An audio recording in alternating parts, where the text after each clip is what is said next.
Nada. Vos sabés que, Por ahora. que mientras esperábamos restablecer la comunicación, he leído parte del artículo de Perfil y quería algunas puntualizaciones tuyas sobre lo más importante de ese artículo tan interesante. Bien, hablando un poco de lo que mencionabas antes, ¿no? Esta dicotomía quizás que hay entre lo que es quizás Javier Milei o lo que él expresa a través de ciertas actitudes con lo que pasó después con Mondino. Creo que ahí tenés un buen punto porque específicamente, en realidad la tesis de esta que planteamos desde Perfil es un poco qué es lo que piensa el gobierno o qué es lo que está en la cabeza de Javier Milei en cuanto a Malvinas, porque es un tema del que todavía rige cierto hermetismo. No sabemos en realidad por qué, hay que ser también justos, me parece.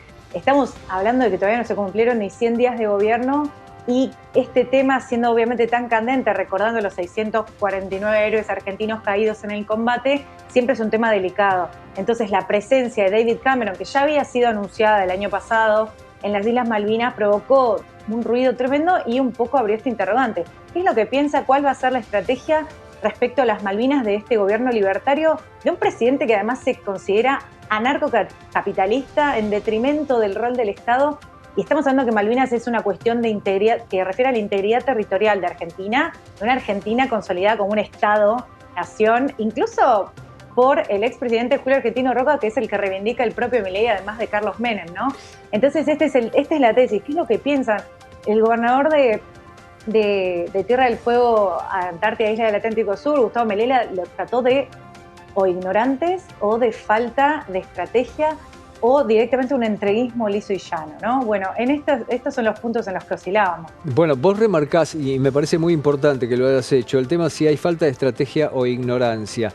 Y también ahora me quiero subir a lo que decías, que hace muy poquitos días que está a cargo del gobierno Javier Milei, pero Javier Milei hace tiempo que aspira a ser presidente de los argentinos y por lo tanto quien aspira a ser presidente de los argentinos tiene que trabajar con equipos y tiene que formar equipos y tiene que hacer el seguimiento de equipos para los temas que son importantes. Y este es un tema importantísimo. Desde el mismo momento que él decide competir por la presidencia de la nación y teniendo alguna chance, las encuestas lo decían, él debe tener equipos que ya deben tener una formación y por lo tanto una estrategia y no lo que pareciera ser abierta ignorancia sobre este tema. Me parece que allí hay un bache, un gap importante por parte de Javier Milei respecto de esta parte de la política de integración de la Argentina, que también es parte de la política exterior. Curiosamente, cuando Javier Milei no dudó en cuanto a política exterior, alineamiento a rajatabla con Estados Unidos e Israel.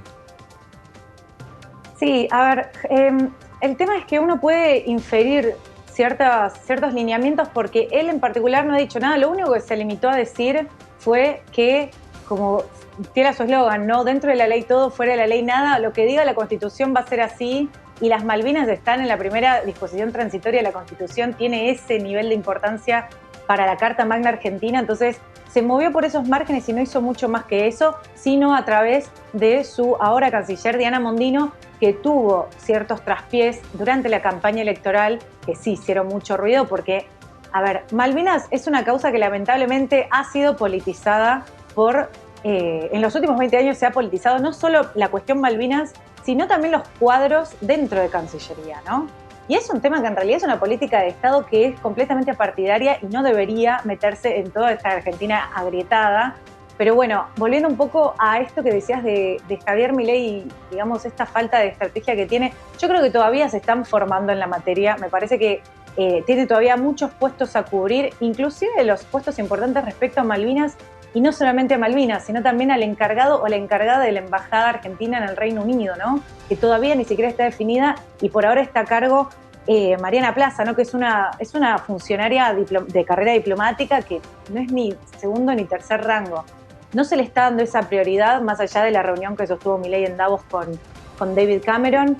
Lo que sí podemos decir, y me parece que es importante, es que hay que darles, digamos, la posibilidad de que, como hace el gobierno argentino todos los años, se presente ante el Comité de Descolonización de la ONU, planteando la postura argentina una vez más, de que esto en realidad es un conflicto, como lo dijo la ONU en su resolución 2065, ¿no?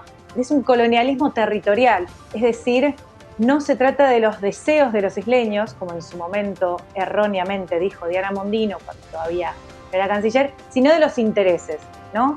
esto es una cuestión, es un tecnicismo que en la diplomacia argentina y en la tradición que llevamos es fundamental y que se espera que el gobierno de Javier Milei sostenga, ¿no? No lo sabemos porque además, insisto, todavía en Cancillería faltan un montón de puestos que llenar y no se sabe todavía en qué va a pasar. Bueno, es muy interesante lo que rescatás en parte del artículo, lo que denominás la fina ironía de Diana Mondino con Cameron luego de su viaje a Malvinas. Valoramos el gesto de incluir a la Argentina en su visita.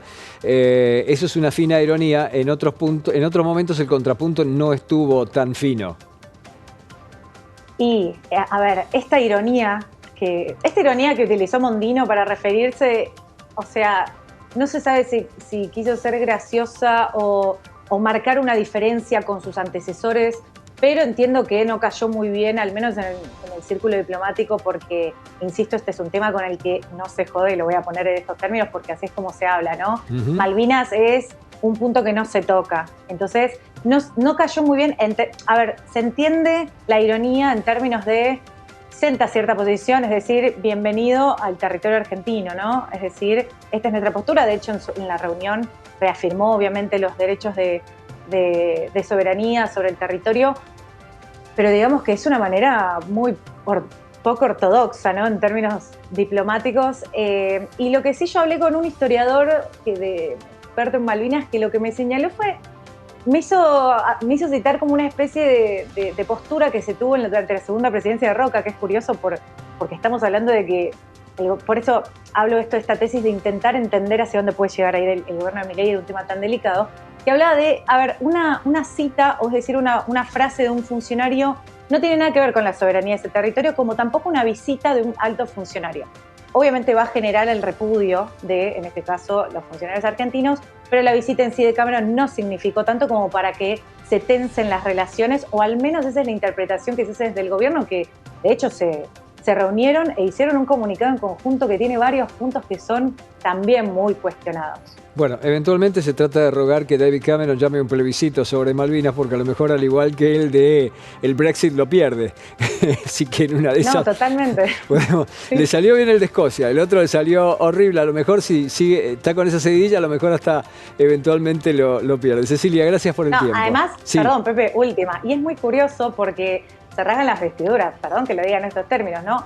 Lo que se pusieron de acuerdo fue en la condena a la ruptura del orden multilateral por parte de Rusia con la invasión de Ucrania, cuando en realidad estamos hablando que el Reino Unido usurpa las Islas Malvinas, que si bien el contexto era distinto, hoy por hoy el uso de la fuerza está condenado por la comunidad internacional y el derecho internacional. Entonces es como una hipocresía constante y bueno, pero nada, ya sabemos cómo es este mundo así de las potencias ocupantes, las potencias colonialistas y lo que resulta de eso. De un país que además es miembro de la OTAN, nada menos, por ponerlo en el contexto anterior. Cecilia, gracias.